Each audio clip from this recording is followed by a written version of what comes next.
What if 32 modern Navy SEALs were dropped straight into the golden age of piracy and had to fight 500 cutlass-swinging, rum-chugging pirates? Would they dominate the seas, or would they be forced to walk the plank? I've thought about both scenarios, and trust me, it gets wild real quick. The first scenario is the most likely, and also the shortest. The pirates spot a strange black boat approaching, filled with men in dark gear and weird helmets. One pirate pulls out a flintlock pistol, fires a warning shot, and before he even finishes yelling, "Avast!" he's turned into a cautionary tale. The SEALs open fire. Rifles crack, grenades explode, and suddenly it's less yo-ho-ho and more go-go-go. This is another perfect case of shock and awe. Overwhelming force used instantly to terrify the enemy before they even know what's happening. And this isn't just theory. Back in 1898, during the Spanish-American War, a small US Navy squadron destroyed an entire Spanish fleet because they had superior weapons and tactics, despite being outnumbered. The pirates have no clue how to handle automatic fire, night vision goggles, or underwater insertion tactics. But that's the easy version. Let's get to the fun part.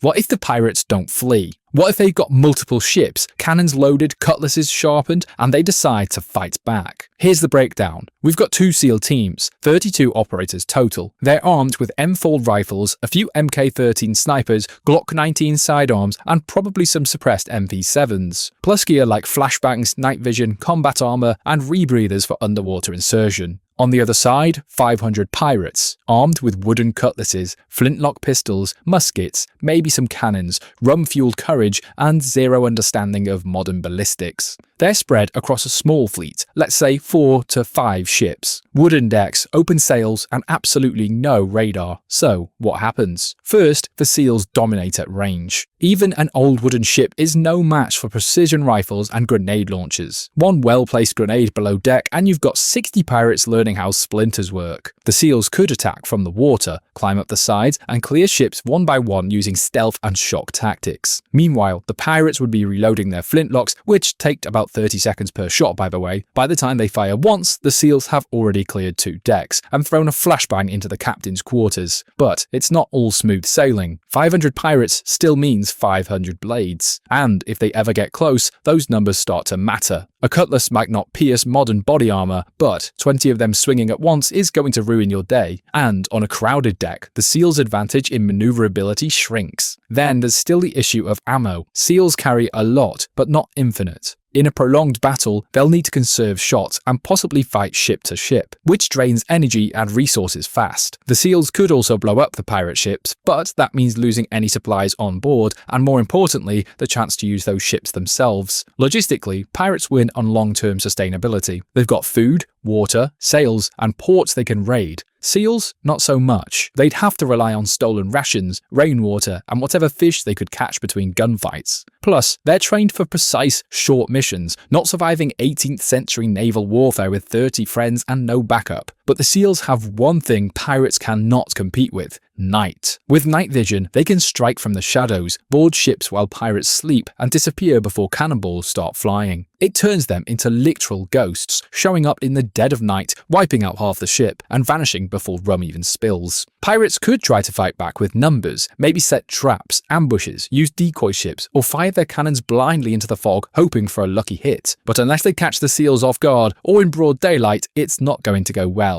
And let's be honest, we're talking about a group of people who used to think that let's charge the Navy with swords and drink was a good plan. So, who wins? In short-term engagements, no contest. Navy SEALs every time. They're faster, stealthier, and their bullets don't need to be reloaded with powder and prayers. But in the long term, if they can't find a base, can't restock, can't stay hidden, they get worn down. One ambush, one unlucky shot, one storm that dumps their gear into the ocean. Eventually, they'd run out of options. But the SEALs would probably take out about 80 to 90% of the pirate fleet before that happens. And there's something very funny about Blackbeard watching his entire crew get smoked by guys wearing camo and breathing through tubes underwater. So for the record, SEALs win the battle. Pirates might win the ocean, but only after paying a massive gunfire-filled price.